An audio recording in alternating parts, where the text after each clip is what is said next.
Je me souviens de l'instant où Thomas a posé son regard sur moi, la première fois que nous avons parlé de nos vies. Il y avait une étincelle, pensais-je, une reconnaissance. Mais avec le recul, je comprends qu'il voyait une page blanche, une toile à peindre. Je l'ai laissé parler, j'ai écouté ses récits, ses rêves. Mon silence n'était pas une faiblesse.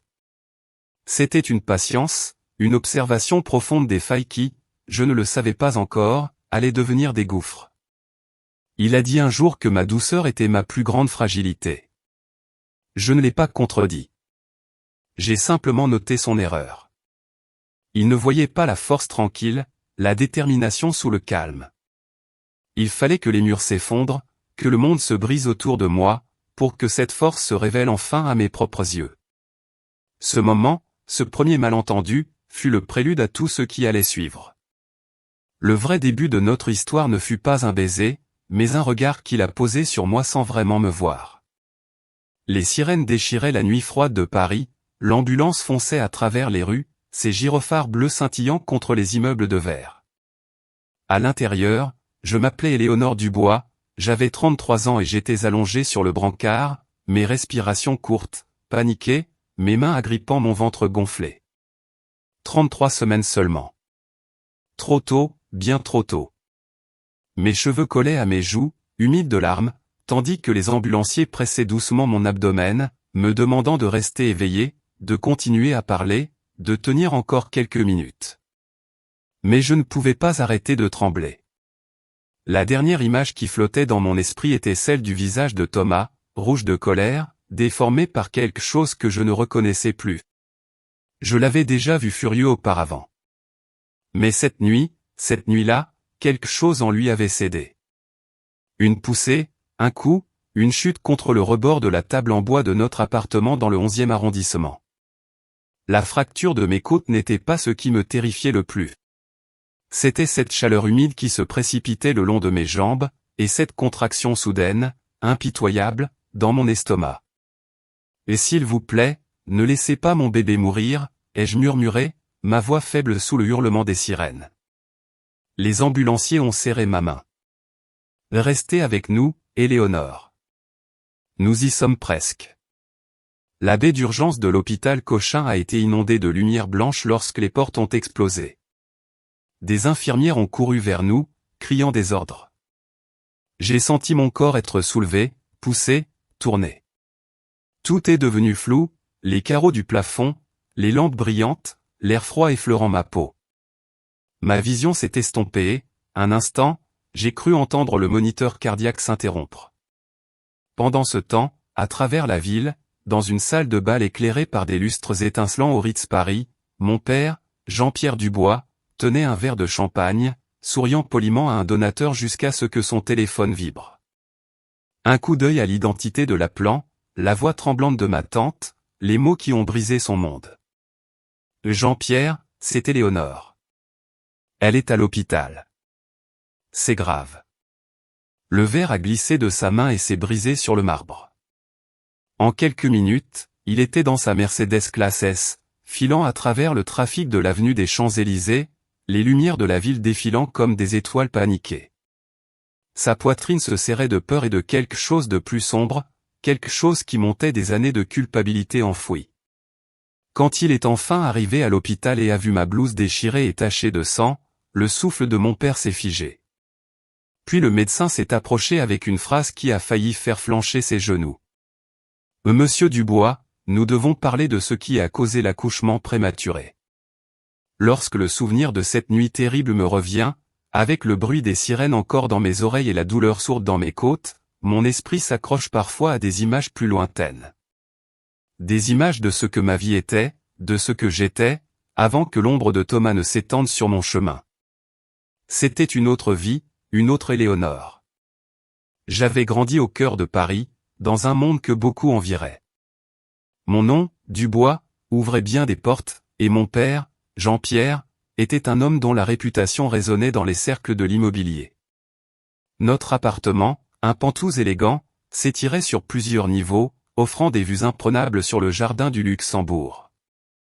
Chaque matin, le soleil inondait des parquets de bois précieux, et le silence n'était brisé que par le bruissement des pages du journal économique que mon père lisait à son bureau en bois sombre. Ce bureau, face à la majestueuse silhouette de Paris, était l'endroit où il signait des contrats d'une valeur de plusieurs millions d'euros, avec un stylo Montblanc qu'il tenait avec une assurance inébranlable. La maison familiale, impeccablement tenue, avec ses orchidées blanches fraîches sur la table basse, ses œuvres d'art choisies par des décorateurs de renom, et une cuisine presque uniquement utilisée par des traiteurs lors de réceptions caritatives, respirait la réussite. Enfant, je me tenais souvent près des immenses fenêtres, observant les minuscules taxis jaunes grouillés en bas. Je m'y sentais en sécurité, enveloppé de confort, c'est vrai. Mais aussi, d'une certaine façon, prisonnière. Prisonnière d'attentes que je n'avais pas choisies, d'un chemin tout tracé qui ne me ressemblait pas. Je n'ai jamais ressenti un attachement profond à cette opulence. Ma vraie richesse, je croyais, résidait ailleurs. J'aspirais à une vie plus simple, une vie que je construirais de mes propres mains, loin du faste et des conventions. Je rêvais d'une existence où la valeur des choses se mesurait à leur authenticité, non à leur prix. Je ne voulais pas que ma vie soit définie par les millions que mon père gagnait ou par le prestige de notre nom. Je voulais simplement être Éléonore, une femme autonome, capable de tracer son propre chemin. C'est pourquoi, après mes études, j'ai choisi de devenir institutrice de maternelle. J'ai délibérément tourné le dos aux opportunités brillantes qui m'attendaient dans les entreprises familiales. Je n'ai jamais fait l'étalage de mon éducation coûteuse ni de mon enfance dorée passée dans ce Penthouse. Au lieu de cela, j'ai trouvé un petit appartement modeste dans le 11e arrondissement, un quartier vivant, avec des murs de briques chaleureux et des meubles dépareillés. J'y ai trouvé une forme d'humilité qui me manquait tant. Mon salaire, bien sûr, était modeste, mais chaque sourire d'enfant, chaque petit câlin, chaque lacet que je nouais avec patience, me rapportait une richesse que l'argent ne pouvait acheter. Cela me faisait me sentir utile, stable, ancré dans une réalité qui avait du sens. Mes amis, ceux de mon ancien monde, me taquinaient gentiment, m'appelant la riche fille au grand cœur. Je me contentais de sourire. Mon cœur était grand, oui, mais ma quête était surtout celle d'une vie bâtie sur la vérité, loin des faux semblants. Et puis, il est apparu. Thomas Mercier. Ce fut un mardi après-midi ordinaire, un de ces jours où les tâches administratives s'accumulent et où l'esprit rêve d'évasion. J'étais assise à un café de quartier, mon ordinateur portable ouvert sur des feuilles de travail d'alphabet, lorsque son ombre s'est posée sur ma table. Il s'est approché avec un sourire qui, à l'époque, m'avait semblé assez chaleureux pour faire fondre toutes mes insécurités.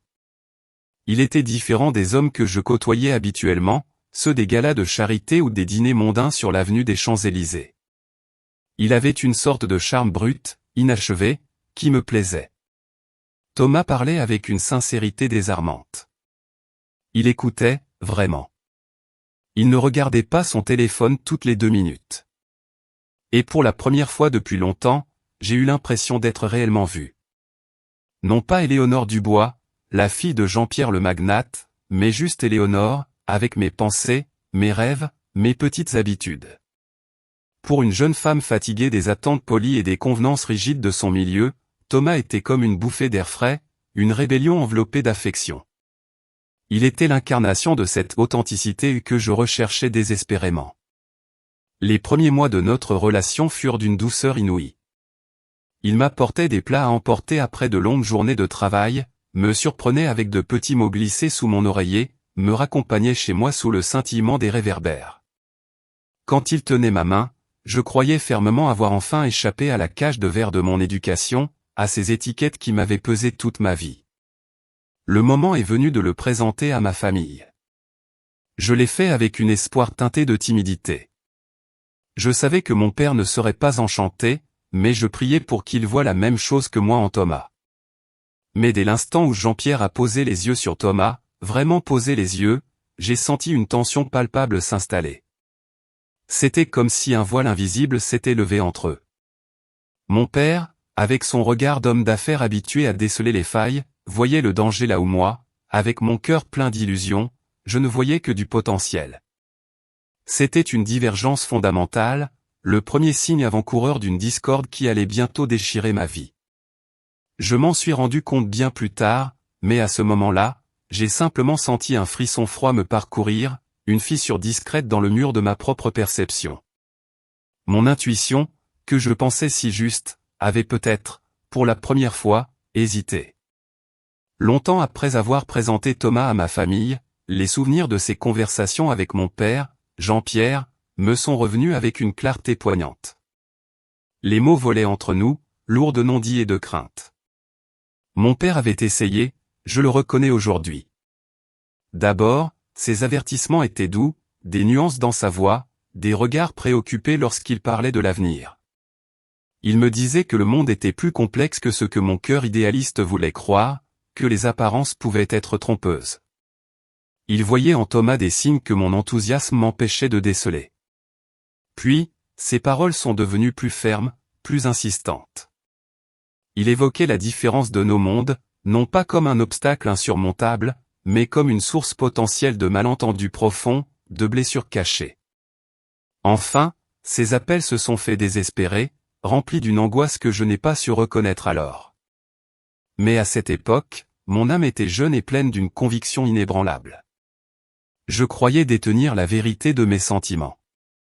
Je pensais que mon père, avec sa fortune, son prestige, son besoin de tout contrôler, ne pouvait pas comprendre ce que je ressentais, cette aspiration à une vie plus réelle, plus brute. J'ai confondu sa préoccupation, son amour paternel inquiet, avec du mépris pour Thomas, ou pire encore, une volonté de me dicter ma propre existence. J'étais jeune, assoiffé de prouver que je pouvais choisir mon propre bonheur, que mon destin m'appartenait, et je me suis entêté. Je me suis convaincu que son inquiétude était en réalité une offense à mon libre arbitre, à ma capacité de discernement. Les disputes étaient brutales, non pas par la violence physique, mais par la force des mots qui claquaient, des larmes qui coulaient, et du fossé qui se creusait entre nous. Une nuit d'hiver, la décision a été prise. J'ai rempli un sac de voyage, mon cœur lourd mais déterminé, et j'ai quitté le Pantous qui avait été ma maison toute ma vie. C'était un acte de défiance, une déclaration d'indépendance. Je choisissais l'amour, mon amour pour Thomas, plutôt que l'héritage de ma famille, plutôt que les attentes étouffantes d'un monde que je ne reconnaissais plus. Je croyais sincèrement que cette rupture était nécessaire pour ma propre épanouissement. Thomas et moi nous sommes mariés quelques semaines plus tard, lors d'une cérémonie simple et intime à la mairie du 11e arrondissement. Il n'y a pas eu de bague en diamant étincelante, pas de grande réception ni de vœux grandioses. Juste 2 signatures sur un registre, quelques témoins choisis, et un baiser qui, à cet instant, promettait de nouveaux commencements, une vie construite à 2, loin des regards et des jugements. C'était tout ce dont j'avais rêvé, pensais-je. Une authenticité brute, sans artifice. Nous avons emménagé dans un appartement exigu d'une chambre, situé toujours dans le 11e arrondissement. La peinture s'écaillait à certains endroits, et un robinet gouttait sans cesse dans la cuisine, un bruit monotone qui allait bientôt devenir familier. C'était loin du luxe de ma vie précédente. Mais je me suis dit, avec une conviction ardente, que c'était parfait. Parce que c'était le nôtre. Cet espace, modeste et imparfait, me semblait humain, réel. J'y cuisinais des repas simples, préparais des petites attentions pour Thomas, pliais avec tendresse les vêtements de bébé que j'avais déjà commencé à acheter en solde.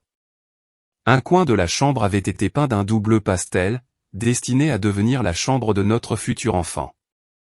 Parfois, quand la lumière du soleil filtrait à travers la fenêtre, la pièce s'illuminait d'une chaleur douce, réconfortante. Cela me rappelait pourquoi j'avais choisi de laisser l'avenue des Champs-Élysées derrière moi. Je cherchais une vie simple, un foyer où l'amour serait la seule monnaie d'échange. Pendant un certain temps, cela a vraiment ressemblé à cela. Mais le même appartement qui m'apportait tant de réconfort était, pour Thomas, une source constante de malaise.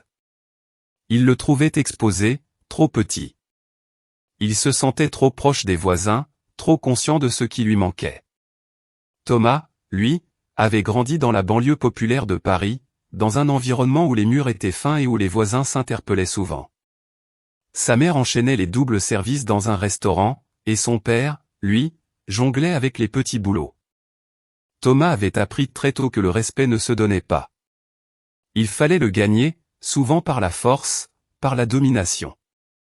Le bruit incessant de la ville l'avait endurci, son injustice l'avait aigri. Au moment où je l'ai rencontré, il portait des cicatrices invisibles que, dans mon innocence, j'avais prises pour de la force et de la résilience. Chaque fois qu'une Mercedes rutilante glissait dans notre rue, ou qu'il croisait quelqu'un portant un costume sur mesure et un sac Hermès coûteux, un sentiment de ressentiment le piquait. Il a commencé à travailler tard le soir dans un club branché des Champs-Élysées, un lieu où la richesse s'étalait sans complexe. Il était entouré d'hommes fortunés, dont les pourboires pour le service en bouteille pouvaient égaler le salaire d'une semaine entière. Au lieu de le motiver, de l'inspirer à atteindre une meilleure situation, ce contraste violent a paradoxalement approfondi son amertume. Il voyait en eux tout ce qu'ils n'avaient pas, la confiance, l'argent facile, l'admiration. Et dans leurs yeux, Thomas se sentait relégué à n'être rien de plus que l'homme qui gardait les cordes, un anonyme, celui qui séparait l'élite de l'ordinaire. Cette constante confrontation à ce que je représentais et à ce qui me venait naturellement, mais qu'il percevait comme une injustice, a commencé à faire son œuvre en lui. La jalousie s'est insinuée, une jalousie insidieuse envers ce monde que j'avais fui, mais qui restait une partie de moi, et qu'il ne pourrait jamais pleinement atteindre. Je l'ai senti. Ce changement dans l'air.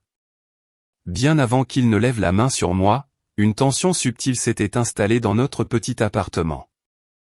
L'espace qui, autrefois, résonnait de nos rires, de nos confidences, ne laissait plus échapper que des bruits secs. Des portes claquaient avec une force nouvelle.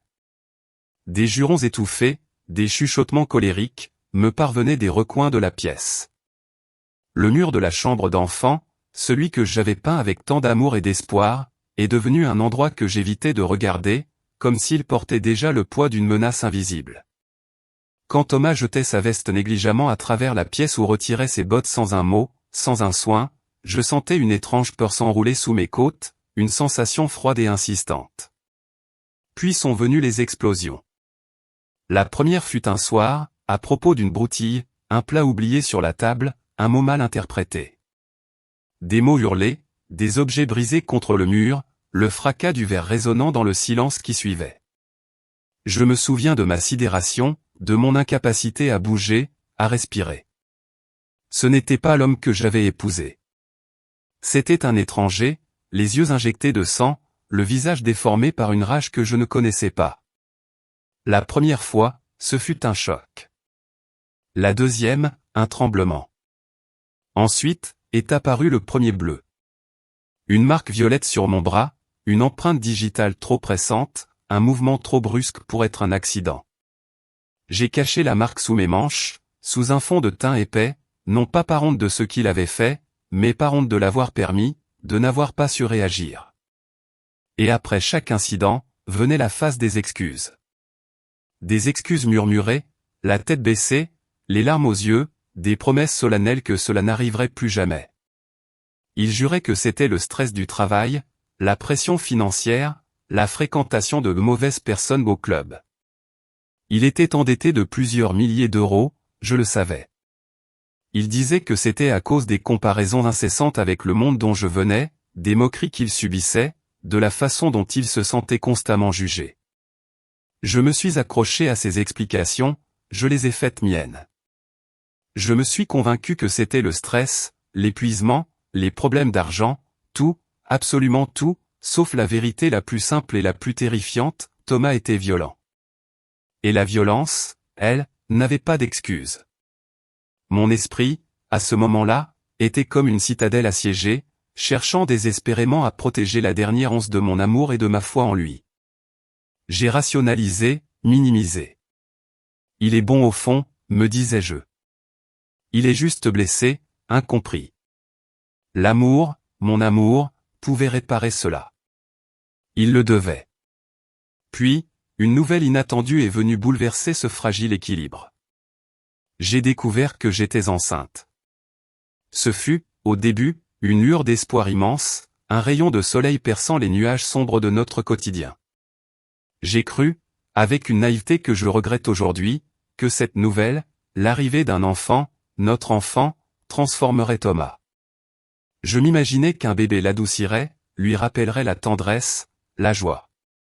Je voyais déjà le bonheur sur son visage, la fierté d'être père.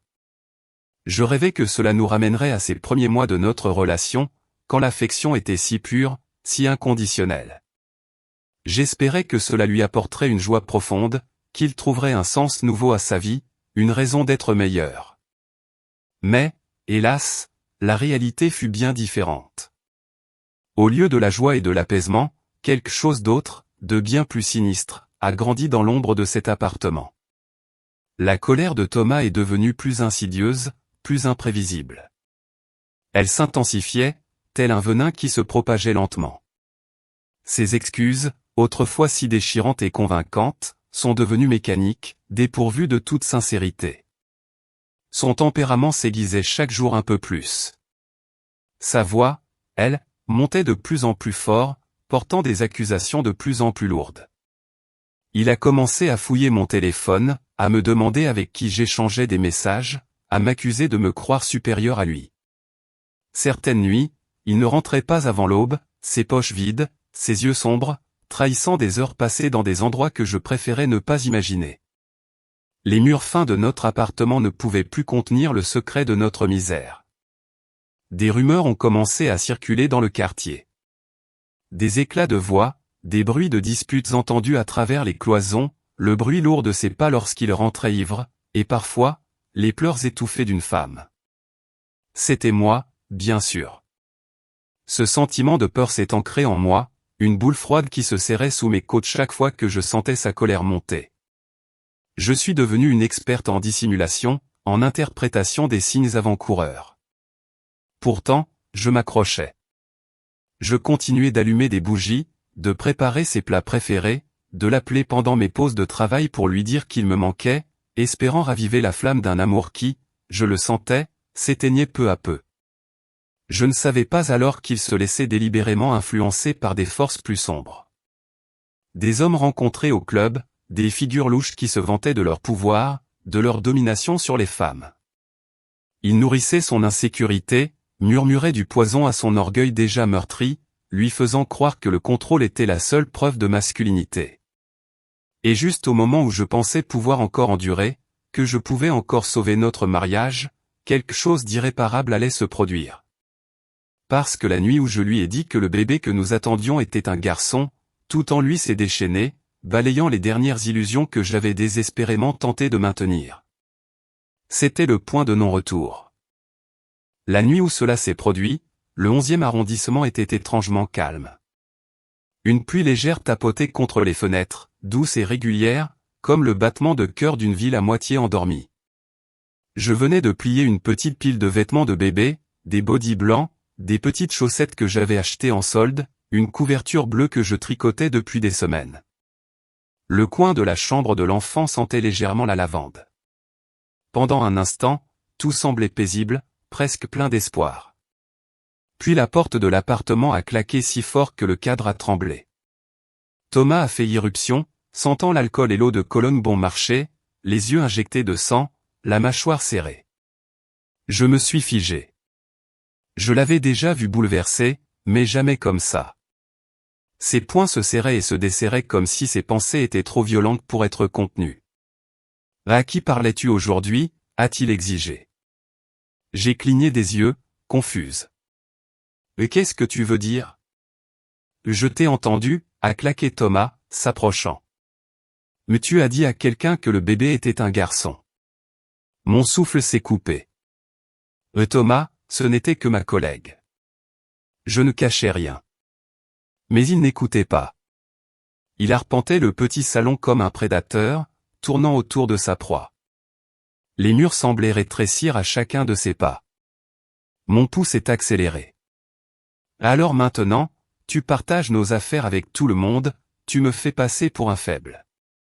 Tu crois qu'il se moque de moi. Sa voix a monté, faisant trembler l'abat-jour à côté de lui. Non, ai-je murmuré. Mais personne ne se moque de toi. Mais la réassurance n'a fait qu'attiser le feu. Thomas a soudainement balayé le comptoir de la cuisine, en voyant un verre tomber et se briser sur le sol. J'ai tressailli. Le bruit a résonné à travers l'appartement, à travers mes os. Mes mains se sont instinctivement enroulées autour de mon ventre comme pour protéger notre fil à naître. La respiration de Thomas est devenue plus rauque. « Tu crois que tu es meilleur que moi à cause de ton origine? Parce que ton papa est riche et puissant? C'est ça? » J'ai reculé. « Thomas, s'il te plaît. Tu me fais peur. »« Bien, » a-t-il sifflé. Il m'a attrapé trop fort le bras, ses doigts s'enfonçant dans ma peau. J'ai haleté, essayant de me débattre, mais sa prise s'est seulement resserrée. « Lâche-moi », ai-je supplié. Au lieu de cela, il m'a poussé violemment. J'ai trébuché en arrière, mon pied s'accrochant au bord du tapis. Je suis tombé contre le coin de la table en bois, le bord tranchant s'écrasant dans mes côtes, me coupant le souffle. La douleur a explosé à travers mon corps. Puis la chaleur. Une chaleur terrifiante coulant le long de mes jambes. Non, non, non, non. Ma voix a tremblé alors que je regardais. Du liquide s'était accumulé sous moi, se mêlant au verre brisé et à l'eau de pluie que Thomas avait fait entrer. Ma vision est devenue floue. Une contraction m'a déchiré si violemment que j'ai hurlé. Le cri a traversé le couloir. Des voisins ont marqué une pause. Une femme de l'autre côté du couloir a légèrement ouvert sa porte, les yeux écarquillés en m'entendant crier à nouveau. Un homme à l'étage a couru à son balcon, écoutant, incertain d'intervenir. J'ai essayé de ramper vers mon téléphone sur le canapé, mais Thomas l'a frappé du pied. « N'ose pas appeler qui que ce soit », a-t-il grogné, la panique scintillant maintenant derrière sa colère. « Thomas, le bébé », ai-je sangloté. « S'il te plaît, il est en sécurité. » Pendant une fraction de seconde, quelque chose comme de la peur a traversé son visage. La peur non pas pour moi, mais pour les conséquences. Il a fait un pas en arrière, se frottant le front, arpentant à nouveau. Pendant ce temps, mes respirations se sont raccourcies, mes doigts tremblants alors que je cherchais le bord d'une chaise pour me relever. Dehors, des pas ont résonné dans le couloir. Une voix de voisin a murmuré. « On devrait appeler les urgences ?» Une autre contraction m'a frappé comme une vague déferlante. Mon eau avait complètement rompu. Mon bébé allait arriver trop tôt. Et Thomas, désespéré et se désagrégeant, a pris la pire décision de la nuit. Il a tendu la main vers la porte de l'appartement comme pour s'enfuir. Dans le tourbillon de douleur et de confusion, j'ai senti mon corps être soulevé, puis une lumière intense m'a aveuglé. J'étais dans la salle d'accouchement de l'hôpital Cochin. Une anesthésie m'a plongé dans un sommeil lourd, mais même dans ce voile, la peur pour mon bébé restait vive. Quand je me suis réveillé, la chambre d'hôpital était étrangement calme, presque trop. J'étais seul. La solitude, à ce moment-là, était un fardeau presque plus lourd que la douleur physique. J'avais l'impression d'avoir échoué, d'avoir tout perdu. Puis il est apparu. Mon père, Jean-Pierre. Son visage était tiré, ses cheveux argentés légèrement en désordre, mais ses yeux, habituellement si fermes, brillaient d'une peur que je ne lui avais jamais vue. Il a traversé la pièce en quelques secondes. « Éléonore » a-t-il murmuré, comme s'il craignait de me faire disparaître en parlant trop fort. Une contraction m'a arraché un cri, et il s'est agenouillé près de mon lit.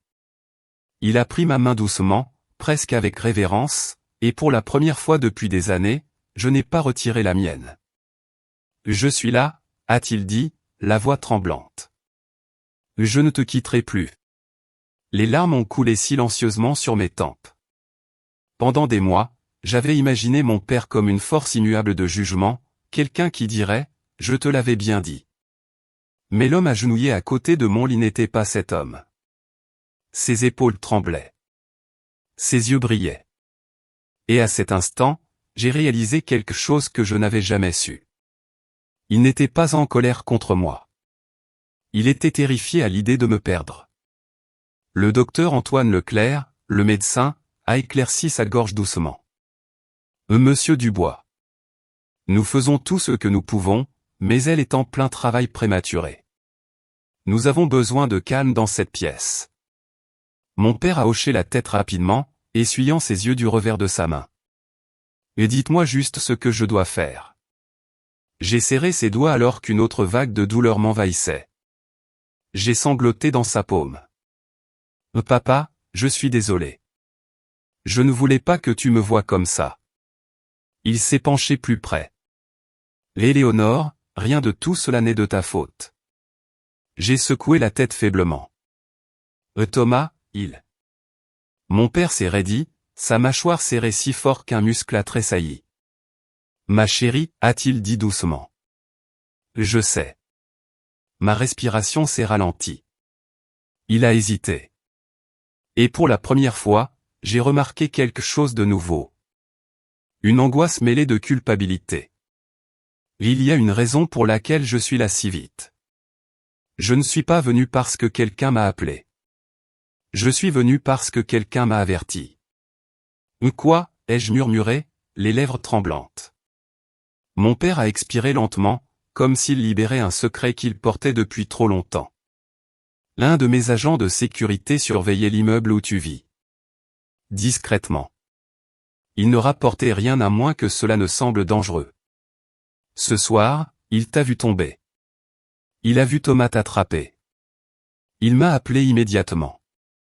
Mon cœur s'est emballé. La pièce a semblé s'incliner. Tu faisais surveiller mon appartement. Oui, a-t-il répondu, la voix brisée. Parce que je savais que Thomas n'allait pas bien. Je savais que quelque chose n'allait pas, et j'étais trop fier et trop effrayé pour te le dire. Je pensais que si je surveillais à distance, au moins je pourrais te protéger sans te repousser davantage. Mes lèvres se sont entr'ouvertes, incrédules. Des années de ressentiment, de douleur, de malentendus ont tourbillonné en moi. Je ne savais pas si je devais pleurer plus fort ou m'accrocher à lui. Mais avant que je ne puisse répondre, le moniteur à côté de moi s'est emballé. Des infirmières se sont précipitées dans la pièce. Sa tension artérielle chute. Le docteur Leclerc s'est penché sur moi. Nous devons agir maintenant. Éléonore, votre bébé est en détresse. J'ai senti la main de mon père me serrer, sa voix tremblante. Je suis là. Je ne pars nulle part. Tu vas t'en sortir. Ton fils va s'en sortir. Mais les machines ont continué à biper de manière urgente. La pièce bourdonnait de panique. Ma vision s'est assombrie sur les bords. Ma dernière image avant qu'il ne me conduise vers la salle d'opération fut le visage terrifié de mon père et l'ombre de quelqu'un qui se tenait dans le couloir, nous observant. Pendant les 2 jours qui ont suivi la césarienne d'urgence, la chambre d'hôpital a semblé être un monde sombre, suspendu, où le temps n'existait que par les battements de cœur et les sanglots silencieux. J'étais faible, suturé, contusionné, mon corps me faisait mal à des endroits dont je ne soupçonnais même pas l'existence. Le léger bourdonnement des machines de la NICU, au fond du couloir, me rappelait que mon fils, petit, fragile, luttant pour chaque respiration, était vivant, mais pas encore en sécurité dans mes bras. La culpabilité me rongeait comme une lame froide. Comment pouvais-je protéger un enfant alors que je n'avais même pas su me protéger moi-même? Mon père, Jean-Pierre, était assis près de mon lit, refusant de partir, sauf pour de brefs appels gérés depuis son ordinateur portable. Sa présence, autrefois intimidante, me semblait maintenant un bouclier que j'aurais dû accepter plus tôt. Pourtant, il n'a jamais dit « je te l'avais bien dit ». Pas une seule fois. Au lieu de cela, il me versait de l'eau, ajustait mes couvertures, répondait à mes questions murmurées sur le bébé. Il parlait doucement, comme s'il craignait que je ne me brise à nouveau. Mais quelque chose en moi avait déjà changé. Ce n'était pas soudain. Ce n'était pas cinématographique. C'était silencieux, comme une petite braise refusant de mourir. Au moment où j'ai vu mon fils pour la première fois à travers la vitre de la NICU, une petite poitrine qui montait et descendait sous les fils et la lumière chaude, quelque chose de féroce s'est éveillé en moi. Pas de rage, pas de chagrin, quelque chose de plus stable, une détermination. J'ai posé des questions aux infirmières, chaque détail, chaque risque, chaque traitement. J'ai pris des notes. Je me suis forcé à me lever, agrippant le déambulateur jusqu'à ce que mes jambes tremblent mais ne cèdent pas. Et quand je suis enfin arrivé à la NICU, la vue de mon enfant enveloppé de tubes ne m'a pas brisé. Cela m'a clarifié. Je ne lui permettrai jamais de vivre dans la peur. Je ne laisserai plus jamais Thomas l'approcher. Je ne resterai plus jamais silencieuse. Un matin, maître Sophie Bertrand est arrivée, portant des vêtements frais et un doux sourire. « Tu as l'air plus forte aujourd'hui » a-t-elle dit doucement. « Je me sens plus forte » ai-je répondu, me surprenant par la vérité de ses mots. Maître Sophie a jeté un coup d'œil à mon bras, où de faibles contusions fleurissaient encore sous la blouse d'hôpital. « Et quand tu seras prête, nous devrons parler au détective. Et au procureur. » J'ai hoché la tête lentement. « Je suis prête. » Plus tard cet après-midi-là, je me suis assise plus droite dans mon lit lorsque la commandante Valérie Martin est entrée. Ma voix a tremblé au début, mais j'ai dit la vérité. Chaque poussée, chaque gifle, chaque moment de peur. La commandante a écouté attentivement, son expression passant du calme professionnel à une fureur silencieuse. « C'est plus que de la violence conjugale », a dit la commandante Martin. « C'est un abus chronique qui s'intensifie, et vous avez de la chance d'être en vie. » J'ai dégluti difficilement. « Je sais. » J'ai signé les déclarations officielles d'une main ferme. Le poids était énorme, mais au lieu de m'y enfoncer, je me suis senti me relever. Je n'étais plus la fille qui marchait sur la pointe des pieds autour de Thomas. Je n'étais plus la femme qui excusait les ecchymoses. Je n'étais plus la fille qui fuyait l'aide. J'étais une mère, une survivante, un témoin, et le monde allait bientôt entendre mon histoire. Ce soir-là, mon père m'a apporté de nouveaux vêtements, un doux pull en cachemire et un legging confortable. Je me suis changé lentement, me regardant dans le miroir. Les larmes, les ecchymoses, l'épuisement, ils étaient toujours là. Mais en dessous se trouvait une femme que je reconnaissais à peine. Plus forte, plus aiguisée, éveillée. J'ai brossé mes cheveux doucement, levé le menton, et respiré. Là, dans la lumière tamisée de l'hôpital, a commencé ma transformation silencieuse. Pourtant, alors que je m'apprêtais à me diriger vers la NICU, une infirmière s'est précipitée vers moi, essoufflée. « Éléonore, vous devez venir vite. » Mon cœur s'est arrêté. Quelque chose se passait avec mon bébé. Je me suis figé dans le couloir alors que l'infirmière s'approchait, essoufflée et pâle. « Il y a eu un changement dans les niveaux d'oxygène de votre bébé », a-t-elle expliqué. Le docteur Leclerc ajuste son soutien, mais il a besoin de vous là-bas. Le monde s'est rétréci en un tunnel. J'ai suivi l'infirmière, mais pas hésitant, mais déterminé. Quand je suis entré dans la NICU, le docteur Leclerc s'est tourné, son visage calme, mais grave. « Il se bat », a-t-il dit doucement. « Il a juste besoin d'un peu d'aide. » J'ai pressé des doigts tremblants contre la vitre, des larmes montant, mais ne coulant pas. La petite poitrine de mon fils montait et descendait sous les tubes et les fils. Même dans cet état fragile, il rayonnait d'une force que je ne savais pas qu'un si petit corps pouvait contenir. « Restez avec lui », a murmuré mon père derrière moi. « Il a besoin de votre voix. » Je me suis penché plus près, murmurant à travers la vitre. « Maman est là. Tu n'es pas seul. » Ma voix a craqué, mais ma détermination n'a pas flanché. Après ce qui a semblé une éternité, les moniteurs se sont stabilisés. Le docteur Leclerc a expiré de soulagement. L'île se stabilise. Bon travail, Éléonore. Bon travail. Pour la première fois depuis des mois, j'y ai cru. Quand je suis enfin revenu dans ma chambre d'hôpital, la commandante Martin m'attendait, bloc-notes à la main, l'expression concentrée. « Éléonore, je dois vous poser une dernière question, et j'ai besoin que vous répondiez honnêtement », a-t-elle dit doucement. Je me suis assise droite, me préparant. « D'accord. Avant l'incident, Thomas a-t-il déjà menacé de faire du mal au bébé ? » Mon souffle s'est arrêté. Je me suis souvenu de la nuit, 2 semaines plus tôt. Thomas arpentant la pièce, serrant les poings, marmonnant sur la façon dont un enfant ruinerait tout, comment j'essayais de le piéger. Je me suis souvenu de la façon dont il avait frappé la porte du réfrigérateur si fort que l'aimant tenant ma photo d'échographie était tombé. J'ai dégluti difficilement. Oui, plus d'une fois. La commandante Martin a écrit quelque chose rapidement. Ses yeux se sont aiguisés. Alors nous avons des raisons d'aggraver les accusations. Ce n'est plus seulement de la violence conjugale. C'est une mise en danger d'un enfant à naître. J'ai expiré avec difficulté. C'était terrifiant, mais aussi juste. Thomas ne m'avait pas seulement blessé. Il avait mis notre fils en danger. Et maintenant la loi tournait son regard vers lui. Mon père s'est avancé, sa voix froide comme l'acier. « Commandante, toutes les ressources dont vous avez besoin, légales, financières, d'enquête, je suis prêt à les fournir. » La commandante Martin a hoché la tête.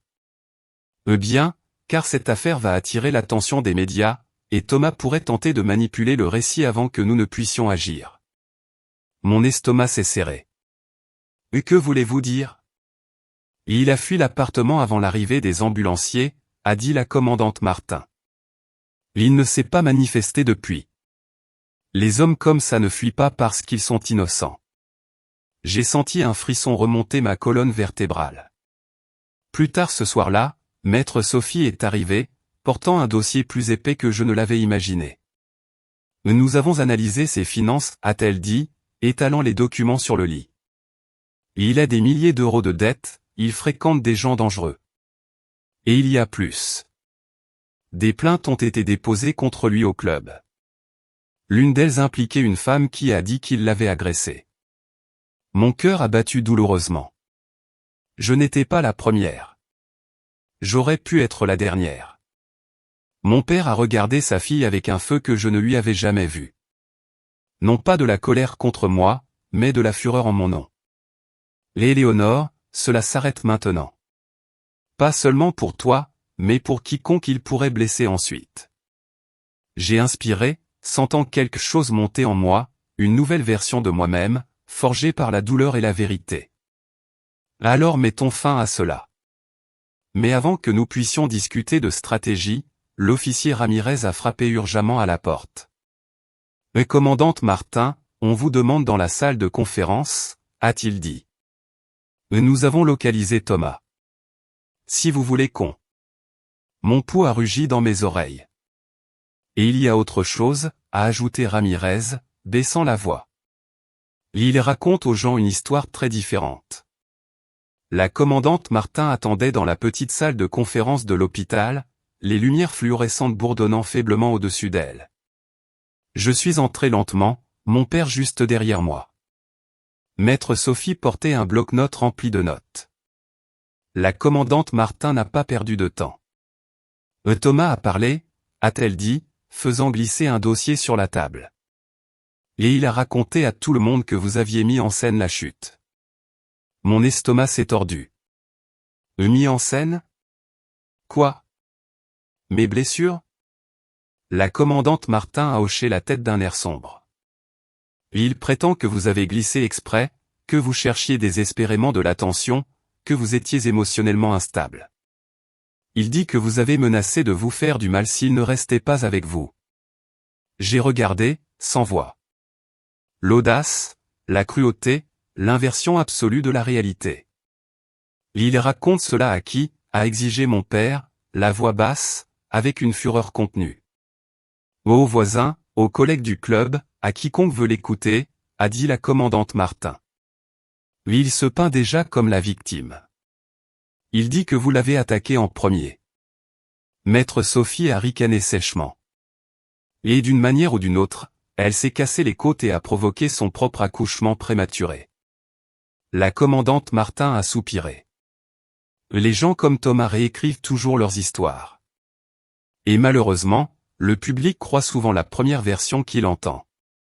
Ma gorge s'est serrée. Tout ce que je voulais, c'était protéger mon enfant, guérir. Au lieu de cela, je faisais face à une tempête pour laquelle je n'étais pas préparé. Mes mains ont légèrement tremblé, et mon père a posé la sienne doucement sur les miennes. Nous n'allons pas le laisser s'en tirer comme ça, m'a-t-il assuré tranquillement. La commandante Martin a poursuivi. Il y a plus. Il a dit aux officiers qu'il avait quitté l'appartement parce qu'il avait peur de vous. Il a dit que vous étiez devenu dérangé et l'aviez attaqué. J'ai laissé échapper un soupir tremblant. Pourquoi fait-il ça? Parce qu'il sait que la situation est mauvaise pour lui, a répondu la commandante Martin. Et il sait que vous avez une famille riche qui peut faire avancer l'affaire. Il essaie de prendre les devants. Mon père s'est penché en avant, sa voix calme mais sombre. Commandante, de quoi avez-vous besoin de nous? De tout, a-t-elle dit. Rapports médicaux, photographies, messages, témoignages. Si des voisins ont entendu les cris, nous en avons besoin. S'il y a eu des signes avant l'incident, nous devons les documenter. Ce sera une affaire publique. J'ai dégluti difficilement. Et public? La commandante Martin a hoché la tête. Une fois les accusations portées, Thomas ripostera publiquement. Les hommes comme lui ne se défendent pas seulement, ils ripostent. À ce moment-là, l'officier Ramirez est entré dans la pièce, tenant une tablette. Commandante, vous devez voir ça. La commandante Martin l'a prise, a tapoté l'écran, et une vidéo a commencé à jouer. L'image était granuleuse, mais assez claire. Thomas se tenait devant le club, entouré de collègues. Il était animé, gesticulant de manière dramatique. Elle a perdu la raison, disait-il à l'écran. Elle s'est jetée sur la table.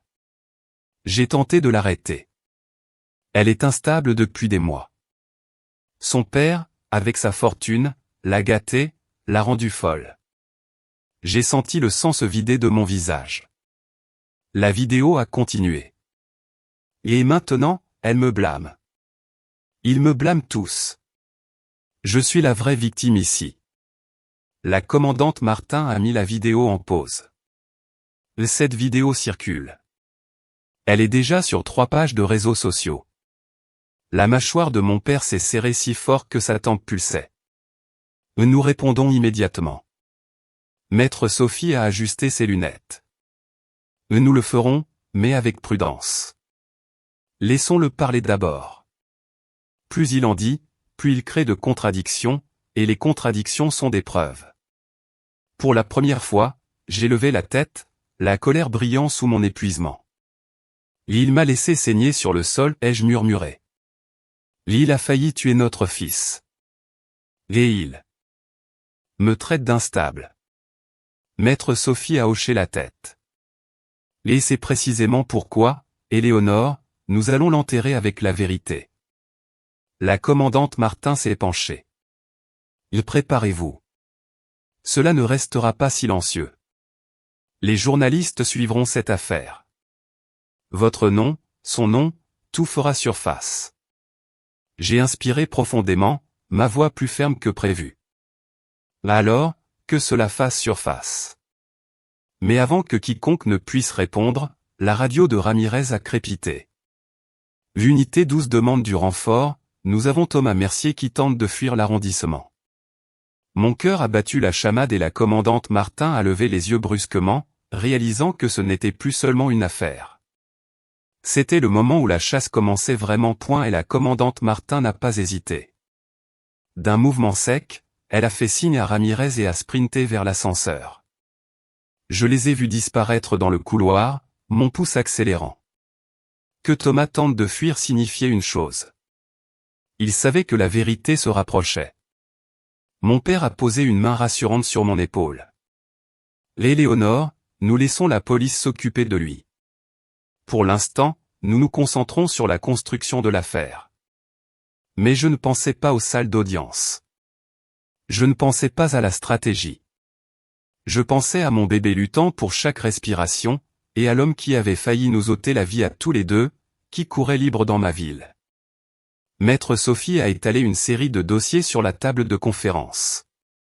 Et nous avons plus que nous ne le pensions. Une voisine du 2e étage s'est manifestée ce matin. Elle a laissé un message vocal disant qu'elle avait entendu les cris et le fracas. Elle a décrit vous avoir entendu crier. J'ai cligné des yeux, surprise. Mais quelqu'un a vraiment parlé. Les gens ne parlent pas toujours sur le moment, a répondu maître Sophie. Mais ils parlent quand ils pensent que cela compte, et cela compte maintenant. La commandante Martin est revenue quelques minutes plus tard, légèrement essoufflée. Les unités suivent le téléphone de Thomas. Il est à pied près du pont Alexandre III. Nous l'aurons.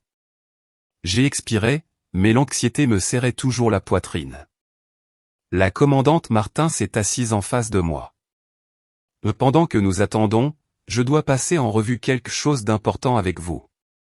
Votre chronologie. Chaque détail compte. Les agresseurs dépendent de la confusion. Vous allez nous apporter de la clarté. J'ai hoché la tête. Ma voix a tremblé, mais mes mots non. J'ai raconté les nuits de cris, les ecchymoses que je couvrais de maquillage, la façon dont Thomas frappait les murs pour me faire tressaillir. Je leur ai parlé de la peur que j'avalais quotidiennement, de la culpabilité que je portais pour être resté, de la honte que je pensais mériter. Ce n'était pas de votre faute, a répété doucement la commandante Martin. Vous surviviez. J'ai essuyé mes yeux, hochant faiblement la tête. Puis la commandante Martin a ouvert un autre dossier. Nous avons récupéré les images des caméras du couloir de votre immeuble. Mon souffle s'est coupé. Je n'avais pas osé imaginer ce qui pourrait se trouver sur ces enregistrements. La commandante a incliné l'ordinateur portable vers moi. Les images granuleuses montraient Thomas arpentant le palier des heures avant l'agression, les poings serrés, marmonnant pour lui-même. Cela le montrait ouvrant la porte en la poussant, s'engouffrant à l'intérieur. Puis, quelques minutes plus tard, moi trébuchant en sortant, serrant mon estomac, pleurant. Thomas m'attrapant le bras, me tirant à nouveau à l'intérieur. J'ai couvert ma bouche de mes mains tremblantes. Les larmes ont brouillé l'écran. Je pouvais à peine regarder. La commandante Martin a mis la vidéo en pause. Cela corrobore tout ce que vous avez dit. Cela montre une escalade, une intention, un contrôle. On a frappé à la porte. Ramirez est entré à nouveau, mais cette fois avec un air sombre. Nous avons trouvé plus, a-t-il dit, tendant à la commandante Martin un petit sac de preuves. À l'intérieur se trouvait un téléphone brisé. Mon téléphone disparu. Nous l'avons retrouvé dans une benne à ordures derrière l'immeuble. Il l'a jeté avant de fuir. J'ai regardé. Il a détruit mon téléphone. C'est un comportement classique, a dit la commandante Martin. Éliminer les preuves. Réduire la victime au silence. La voix de mon père s'est assombrie. Et il pensait s'en sortir comme ça. Maître Sophie s'est penchée plus près. Éléonore, l'accusation voudra vous rencontrer bientôt. Cette affaire est en train de devenir quelque chose d'important, plus grand que de la violence conjugale. La tentative de fuite de Thomas le fait paraître coupable. La vidéo, les témoins, les dossiers médicaux, tout converge. C'est une affaire en or. J'ai hoché la tête, ma détermination se formant comme de la pierre dans ma poitrine. Bien. Il devrait avoir peur. Juste à ce moment-là, la radio de Ramirez a crépité à nouveau. La pièce est devenue complètement silencieuse. Les unités ont cerné le suspect Thomas Mercier près du pont. Il résiste à l'arrestation. J'ai senti mon souffle se couper. Et la radio a continué, il exige de parler à quelqu'un. Mon père a froncé les sourcils. À qui? Ramirez a croisé mon regard. Et il dit qu'il veut parler à Éléonore seule. Je n'ai pas répondu tout de suite. J'ai regardé Ramirez comme s'il avait parlé une autre langue. Il veut me parler, ai-je répété, ma voix mince. Ramirez a hoché la tête. Il est cerné, l'adrénaline est à son comble. Il essaie de négocier. Il a dit qu'il ne coopérera que s'il vous parle. Mon père s'est levé brusquement, l'indignation traversant son visage. Absolument pas. Ma fille n'approchera pas cet homme. Mais je n'ai pas bougé, je n'ai pas cligné des yeux. Je suis resté parfaitement immobile, comme si quelque chose en moi s'était figé. Pendant des mois, j'avais eu peur de Thomas. Chaque porte claquée, chaque voix élevée, chaque regard imprévisible. J'avais vécu dans un monde rétréci par sa colère. Maintenant, pour la première fois, il était cerné. C'était lui qui cherchait à contrôler, et il me voulait. La voix de la commandante Martin s'est adoucie. Nous ne vous laisserons pas l'approcher. C'est de la manipulation. Il teste les limites. J'ai fermé les yeux. Bien sûr qu'il l'est. La pièce est devenue silencieuse alors que j'inspirais profondément, relevant le menton. Quelque chose d'acier a scintillé dans mon expression. Une nouvelle Éléonore, non pas fragile, mais aiguisée. J'en ai assez d'avoir peur, ai-je murmuré. Maître Sophie s'est avancée. Éléonore, écoutez-moi. Vous ne lui devez rien. Je sais, ai-je dit, ouvrant les yeux. Mais je me dois la vérité. La commandante Martin a échangé un regard avec Ramirez. Et si vous voulez enregistrer un message, nous pouvons le transmettre aux officiers. Vous n'auriez pas à le voir. Cela pourrait aider à désamorcer la situation. J'ai pensé à mon bébé dans la NICU, petit, luttant si fort. J'ai pensé aux ecchymoses encore pâles sur mes bras. J'ai pensé aux mensonges que Thomas répandait sur moi dans toute la ville. J'ai pensé aux années que j'avais passées à m'excuser pour des choses que je n'avais jamais faites. Et puis quelque chose en moi s'est mis en place. Bien, ai-je dit tranquillement. J'enregistrerai un message. Mon père a ouvert la bouche pour protester, mais la détermination dans mes yeux l'a réduit au silence. Je ne faisais pas cela pour Thomas. Je faisais cela pour moi-même pour la première fois. Ramirez m'a tendu une caméra corporelle de police, réglée en mode enregistrement. Je l'ai tenue avec hésitation, mes doigts tremblant un instant seulement avant que je ne les étudie. J'ai pris une inspiration. Thomas, ai-je commencé, ma voix ferme mais froide. Ceci prend fin maintenant. Je n'ai plus peur de toi. Tu m'as blessé.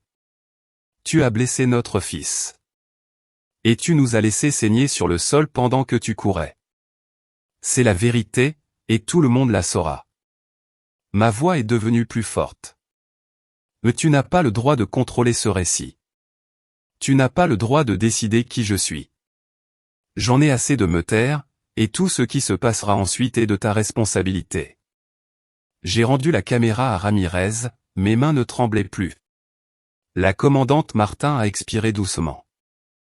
C'était puissant. Les yeux de mon père brillaient d'orgueil et de chagrin. Ma fille, a-t-il murmuré. Tu as changé. Mais alors qu'une bataille se déplaçait, une autre éclatait. La radio de Ramirez a crépité violemment. Des officiers criaient, sirène. Chaos. C'est l'unité 12. Le suspect s'intensifie. Répétez, le suspect s'intensifie.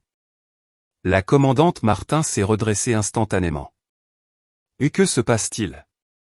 Bruit statique, cri, puis une voix. Il est sur le pont, sur la rambarde.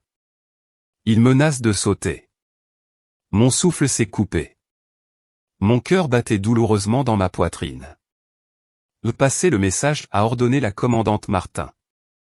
Mais avant que Ramirez ne puisse répondre, la radio a crépité à nouveau avec une mise à jour glaçante. Il dit qu'il ne sautera pas si Éléonore vient au pont. Le tribunal du palais de justice, dans le centre de Paris, bourdonnait de journalistes, d'avocats, et d'un faible grondement d'anticipation. J'avais imaginé ce jour de 100 manières différentes, et aucune d'elles ne me semblait aussi terrifiante que la réalité. Les sols en marbre clair, l'écho des pas, l'air froid qui sentait légèrement le papier et le vieux bois. Mes côtes me faisaient encore mal quand je respirais trop profondément, mais je me tenais plus droite que jamais. Mon père, Jean-Pierre, et maître Sophie m'entouraient comme des piliers protecteurs. La commandante Valérie Martin marchait devant, se frayant un chemin à travers la foule du tribunal avec détermination. Restez prêts, a-t-elle murmuré. Cette audience n'est que pour l'ordonnance de protection temporaire et les preuves préliminaires, mais elle donnera le ton de toute l'affaire. J'ai dégluti difficilement. Et Thomas? Il est déjà à la table de la défense avec son avocat, a répondu la commandante Martin. J'ai senti un frisson me parcourir, mais je n'ai pas arrêté de marcher. Je ne me laisserai pas intimider. Pas aujourd'hui. Quand nous sommes entrés dans la salle d'audience, mon souffle s'est coupé. Thomas était assis à la table de la défense, soigné, les cheveux peignés, portant un costume qui ne lui allait pas tout à fait. Mais ses yeux étaient les mêmes, vifs, calculateurs. Et quand il m'a vu, un sourire tordu a étiré le coin de sa bouche. Mon estomac s'est retourné. Mon père s'est tendu à côté de moi. « Ne le regarde pas » a-t-il murmuré. « Regarde-moi. » Je me suis forcé à respirer. Je me suis concentré sur la voix de mon père, sur la petite poitrine de mon fils montant et descendant à travers la fenêtre de la NICU. Sur chaque moment que j'avais survécu pour atteindre celui-ci. Le juge est entré. L'audience est maintenant ouverte. L'avocat de Thomas s'est levé le premier, lissant sa cravate de manière dramatique. Votre honneur, mon client soutient que l'incident était un regrettable accident. Madame Mercier, a-t-il fait un geste vers moi, a été émotionnellement instable pendant des mois. Des témoins attesteront qu'elle était erratique, désemparée, et sujette à l'automutilation. Des halètements ont parcouru les sièges derrière nous. J'ai senti la chaleur monter dans mon cou. Pendant un instant, je n'ai pas pu parler, pas pu bouger. Puis maître Sophie a murmuré, « Défendez-vous ». Alors, je l'ai fait. Je me suis levé lentement, douloureusement. Chaque ecchymose sur mon corps criait, mais ma voix n'a pas tremblé. « Votre honneur, ai-je commencé. Je ne suis pas tombé exprès. Je ne me suis pas blessé. Thomas m'a blessé. Thomas m'a menacé. Thomas a causé la naissance prématurée de mon fils. » La salle d'audience est devenue silencieuse.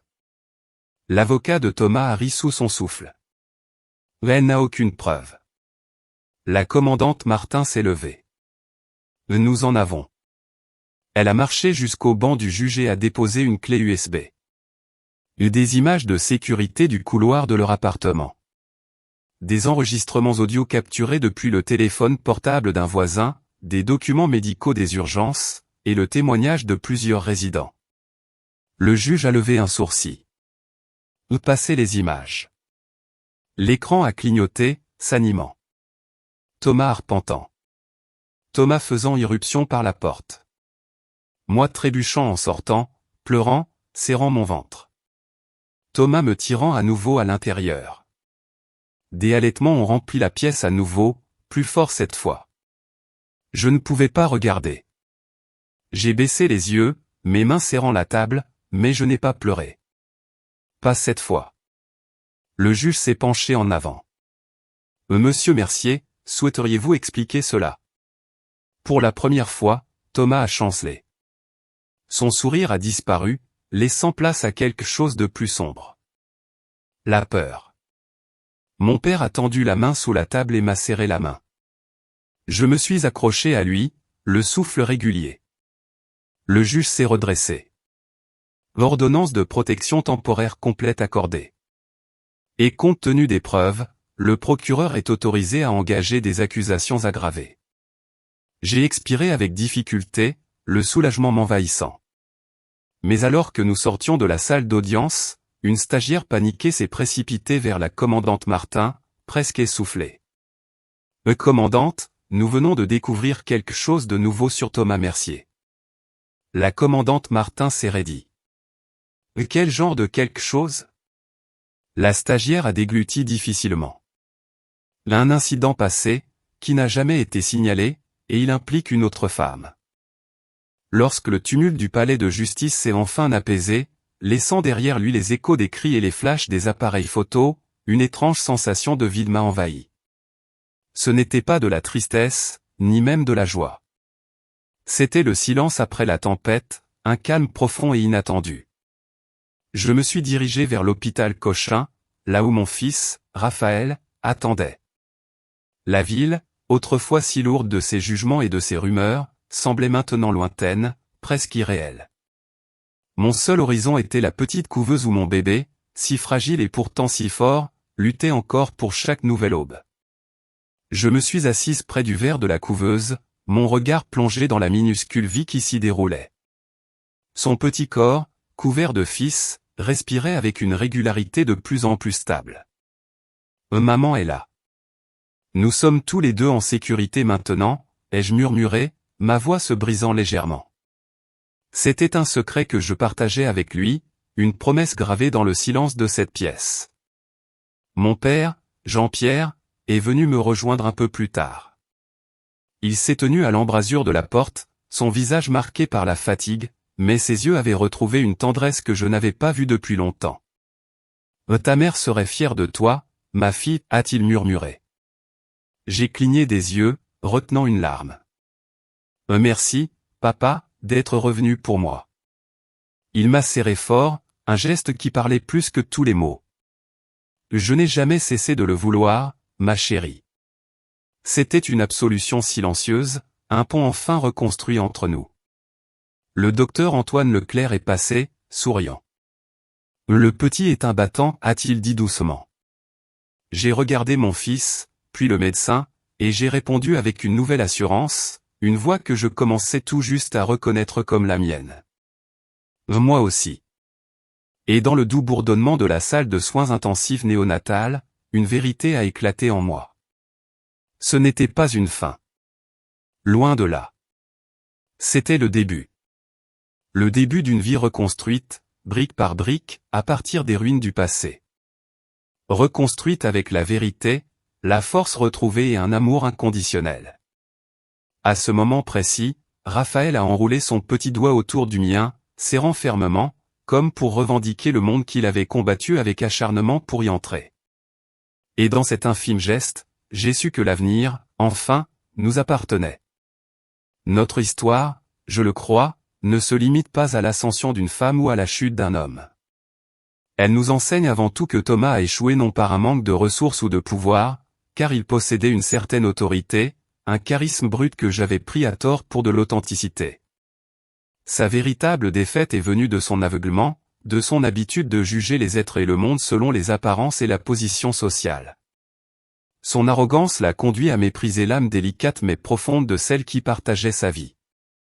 Les conséquences de cette superbe, de ce dédain envers ma personne et les valeurs que j'incarnais, l'ont lentement mais sûrement détruit de l'intérieur. Ce n'est pas l'argent qu'il a perdu, mais bien son incapacité à voir au-delà de sa propre étroitesse d'esprit, à apprécier la valeur intrinsèque d'une existence simple et sincère. Plus profondément, la trahison de Thomas ne puisait pas sa source dans une quelconque faiblesse que l'on aurait pu m'attribuer.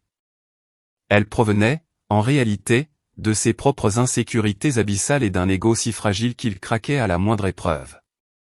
Thomas avait un besoin viscéral de se sentir indispensable, d'être celui qui sauve ou qui domine dans chaque relation. Il s'est effondré face à une femme comme moi au calme, apparemment docile, mais qui portait en elle une autonomie et une force intérieure inébranlables. Mon existence, mon désir de vivre une vie indépendante et authentique, a involontairement ébranlé le piédestal illusoire sur lequel il avait bâti son estime de soi, basé sur le contrôle et la dépendance des autres. Il ne pouvait tolérer mon autonomie, la percevant comme une menace à sa propre identité, le poussant à détruire ce qu'il ne pouvait maîtriser. La vraie victoire, celle qui résonnera en moi pour toujours, n'a jamais été de me venger de Thomas ou de l'humilier publiquement. Non. Ma force réelle a résidé dans ma capacité à préserver ma dignité, à m'éloigner d'une relation toxique sans chercher à me justifier, sans entretenir de rancune dévorante, et à choisir de reconstruire ma vie en accord avec mes propres valeurs. Cette victoire est la liberté intérieure que j'ai trouvée, la paix de savoir que j'ai fait le bon choix, même si le chemin fut parsemé d'épreuves. Ce n'est pas la haine qui m'a guidé, mais l'amour pour mon enfant et le respect de moi-même. La vie, dans sa sagesse parfois cruelle, nous enseigne que ce qui se dresse sur notre chemin devient souvent le chemin lui-même. Notre douleur ne nous définit pas, sauf si nous lui donnons le pouvoir de le faire. Chers auditeurs, comment, selon vous, l'authenticité face à l'adversité peut-elle redéfinir notre propre force? L'histoire d'Éléonore, de Jean-Pierre, de Thomas, s'achève ici. Que pensez-vous des choix d'Éléonore?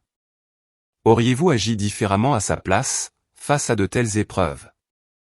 Partagez vos réflexions dans les commentaires.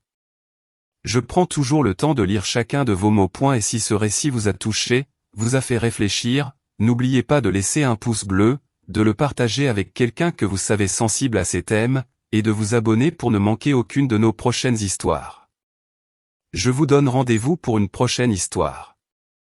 Et qui sait, la prochaine fois, l'héroïne, ou le témoin de ses destins, ce sera peut-être vous.